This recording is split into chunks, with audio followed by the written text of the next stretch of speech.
বামেদের আইন অমান্য কর্মসূচিকে ঘিরে উত্তেজনা ছড়ালো মালদার ইংরেজ বাজারের পোস্ট অফিস মোড়ে। একাধিক কেন্দ্রীয় রাজ্যের ইস্যুতে বামেদের পক্ষ থেকে জেলা শাসকের দপ্তর ঘেরাও কর্মসূচি নেওয়া হয়। শহরের পোস্ট অফিস মোড়ের কাছে মিছিল পৌঁছলে পুলিশ মিছিল আটকে দেয়, আর তাকে ঘিরে তৈরি হয় উত্তেজনা। উল্লেখ্য, এসআইআরে যাদের নাম বাতিল হয়েছে তাদের নাম তুলতে হবে, হকার উচ্ছেদ করা যাবে না সহ একাধিক দাবিতে সিটু বাম শ্রমিক ও কৃষক সংগঠনগুলো এদিন মালদার ইংরেজবাজার শহরে আইন অমান্য কর্মসূচি পালন করে। জেলা শাসকের দপ্তর ঘেরাও করতে গেলে শহরের পোস্ট অফিস মোড়ে পুলিশ তাদের আটকায়।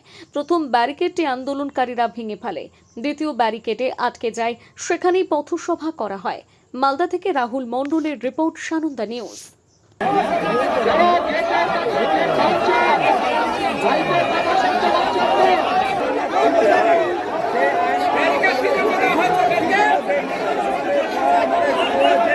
এবং রাজ্যে যা করছে, নরেন্দ্র মোদীকে লোকসভা থেকে পালাতে হয়েছে, বিধানসভা থেকেও কিছুদিনের মধ্যে শুভেন্দু অধিকারীকেও পালাতে হবে।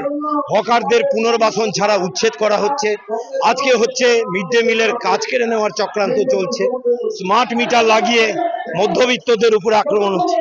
5 লক্ষ ভোটার, ভোট চলে গেল, ভোটের নাম উঠবে না কেন?